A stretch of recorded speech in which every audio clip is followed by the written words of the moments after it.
السلام علیکم ویورز، امید ہے کہ آپ سب خیریت سے ہوں گے۔ آج میں آپ کے سامنے بہت ہی دلچسپ واقعہ بیان کروں گا۔ اس سے پہلے آپ ہمارے اس چینل کو سبسکرائب ضرور کریں۔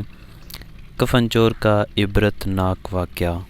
بہار الانوار اور حیات القلوب اور بعض دوسری کتابوں میں یہ واقعہ درج ہے۔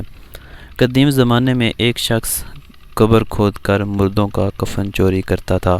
اس کے ایک ہمسائے کو اس کی بری حرکت کا علم تھا۔ بیچارہ ہمسایہ جب بستر مرگ پر پڑا اور جب اسے اپنی زندگی کی توقع نہ رہی تو اس نے کفن چور کو اپنے گھر میں بلایا اور ایک بند کمرے میں ایک پوٹلی اس کے سامنے رکھ دی اور کہا، بھائی، اگر مجھ سے تم کو آج تک کوئی تکلیف پہنچی ہو تو بیان کرو۔ کفن چور نے جواب دیا، نہیں جناب، آپ تو بڑے نیک آدمی ہیں، بھلا آپ کسی کو کیوں کر تکلیف پہنچائیں گے؟ بھائی، مجھے خدشہ ہے کہ میرے مرنے کے بعد تم میری قبر کھود کر کفن چرا لو گے۔ اس بات کے پیش نظر میں نے یہ 2 کفن خریدے ہیں، ایک انتہائی قیمتی اور دوسرا کم قیمت والا ہے۔ تم یہ قیمتی والا کفن لے لو اور مجھے اللہ کے واسطے مرنے کے بعد برہنہ نہ کرنا۔ کفن چور نے پہلے تو تکلف سے کام لیا، کہنے لگا، میں آپ کے ساتھ ایسی حرکت نہیں کروں گا، کفن آپ ہی رکھ لیں۔ لیکن ہمسایہ نہ مانا اور کہا، ایسا ہرگز نہیں ہو سکتا، آپ کو میری یہ پیشکش قبول کرنی ہوگی۔ یہ بات میرے اور تمہارے درمیان رہے گی، کسی کو اس بات کا علم تک نہیں ہوگا۔ بہرحال کافی اصرار کے بعد اس کفن چور نے کفن لیا اور چلا گیا۔ ہمسایہ دنیا سے رخصت ہو گیا اور اسے سپرد خاک کر دیا گیا۔ رات کو کفن چور کو خیال آیا کہ مردے کو کیا معلوم وہ کون سی عقل رکھتا ہے، کیوں نہ پڑوسی کا کفن بھی چرا لیا جائے۔ ایسے ہی ضائع ہو جائے گا۔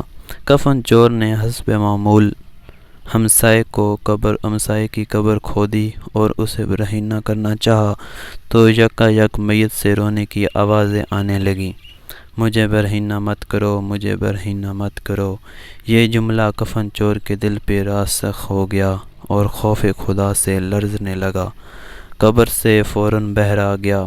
اللہ تعالیٰ کی یاد میں رونے والوں، گریہ کرنے والوں، سنو، کفن چور کے اوپر ایسا خوف خدا طاری ہوا کہ بیمار پڑ گیا۔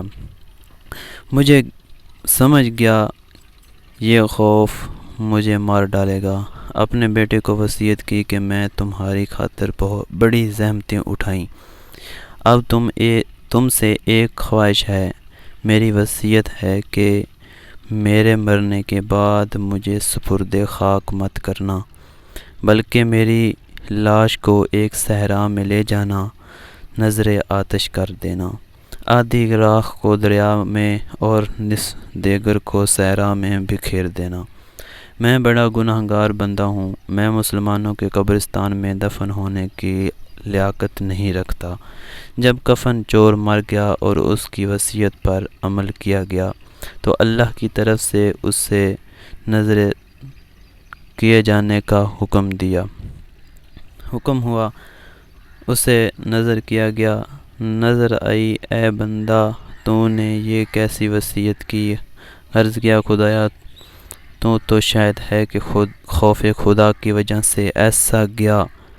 ندا آئی، ہم نے تجھے اپنی امان میں قرار دیا۔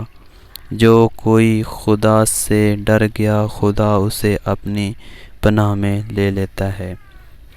اگر یہ واقعہ اچھا لگا ہے تو ہمارے چینل کو سبسکرائب ضرور کریں۔ والسلام علیکم ورحمۃ اللہ وبرکاتہ۔